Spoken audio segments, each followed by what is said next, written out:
Ready? And you're happy. And I'm happy, yes. Hello and welcome to this edition of the Native News Update on Friday, August 21st. I'm your host for today's program, Kimberly Acosta. Many of the stories heard here can be found on our websites, IndianCountryNews.com or IndianCountryTV.com. And here is the news for the day from the Associated Press and other Native news sources. Federal prosecutors said that Leonard Peltier, imprisoned since 1977 for the execution-style deaths of two FBI agents, has been denied parole. Peltier will not be eligible for another parole hearing again until July 2024, when he will be 79 years old. U.S. Attorney Drew Wrigley announced the decision of the U.S. Parole Commission earlier today. Peltier is serving 2 life sentences for the execution-style deaths of FBI agents Jack Kohler and Ronald Williams on June 26, 1975, during the standoff on the South Dakota's Pine Ridge Reservation. He has said that the FBI framed him and has unsuccessfully appealed his conviction numerous times. An angry defense attorney, Eric Seitz, denied to comment. Wrigley says Peltier's past criminal conduct while behind bars was a factor in the Parole Commission's decision. In 1979, Peltier escaped for a time in California, and he has also had numerous infractions in prison, some of them drug-related. For the first time, the Ceremonial Association has chosen to honor and recognize a Native American photographer as its living treasure. Lee Maron, popularly known as the Blue-Eyed Indian, is a member of the Pueblo of Laguna and a scion of 2 generations of a trader family. For 25 years, he worked in his dad's trading post, but since the age of 10, he has had a love for photography that decades later would make him America's most renowned Native American photographer. Between 1968 and 1981, Lee spent every season in Palm Springs, California, as the official photographer for the Bob Hope Classic Golf Tournament. He has also photographed many celebrities, movie stars, presidents, and beauty pageants throughout his career, but he is most known for his candid photos that document Pueblo life during the middle of the 20th century.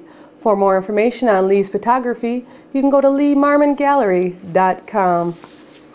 The Southern Ute tribe, seeking to diversify their investment in business operations, has invested several millions of dollars in the Solex Energy biofuels plant on their reservation, where the sunny days average around 300.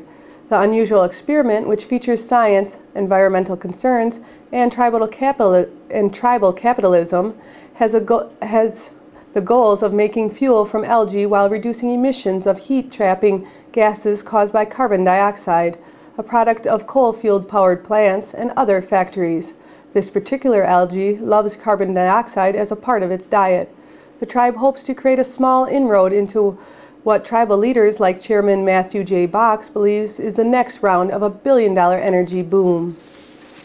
The Chicago Public Art Group has brightened both sides of the Foster Avenue underpass at Lakeshore Drive with its latest bricolage mural entitled Indian Land Dancing.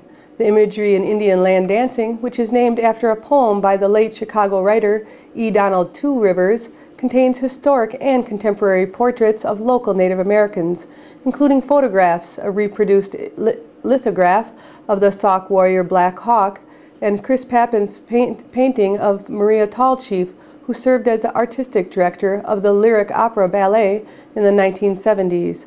Tallchief's daughter, Chicago poet Elise Pashan, contributed a poem as well to the bricolage.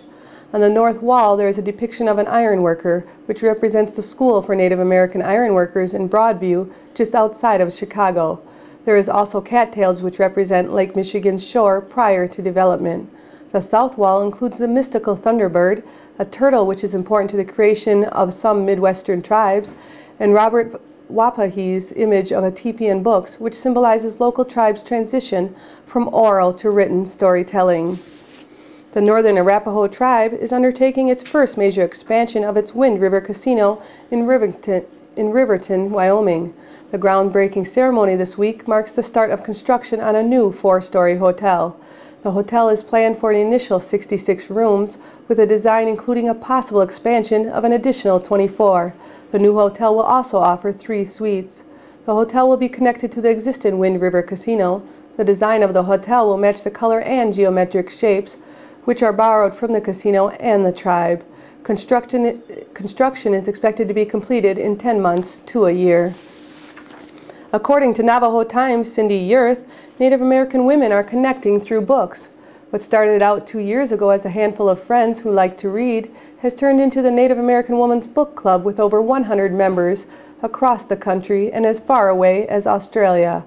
Yolanda Francisco-Nez, the club's founder, says the book club isn't about reading.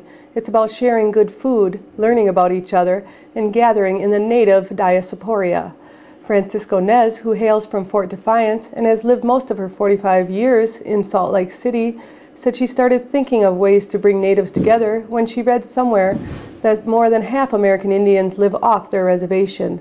That's when she came up with the idea of the book club. One of the ways they stay connected is by utilizing the internet. The members correspond through an email list and have a meeting twice a year in various locations to discuss one fiction and one nonfiction book. Francisco-Nez says the book club is always looking for new members. To join, you could just have to send an email to nativeamwomansbookclub@gmail.com. Ivy Vineo has posted on her Facebook site that news about Walking into the Unknown earning an Emmy nomination in the culturally documentary category of the Midwest Emmy chapter of the National Academy of Television Arts and Science.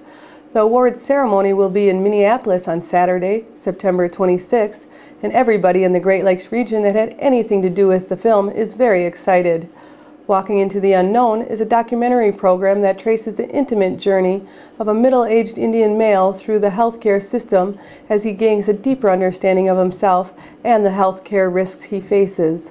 Dr. Arnie Vineo is an Ojibwe family practice physician who works on the Fond du Lac Ojibwe Reservation in northern Minnesota. Frustrated by middle-aged American Indian men not coming in for health screenings, he came to the realization that he too was avoiding these necessary screenings. The film is based on Dr. Vineo's 49th and 50th years of life, a critical turning point in the lives of many American Indian males when it's important to become honestly involved in finding out about their health and well-being and developing ways to practice healthier choices. Dr. Vineo takes viewers with him every step of the way on this intimate and fascinating walk into the unknown as he reverses his roles and becomes the patient. For more information on this documentary, you can go to walkingintotheunknown.com. And that is the latest roundup of news from Indian Country on this edition of the Native News Update. We'd like to thank our underwriters for helping us with this broadcast and look forward to seeing you again. Thank you and have a grand day.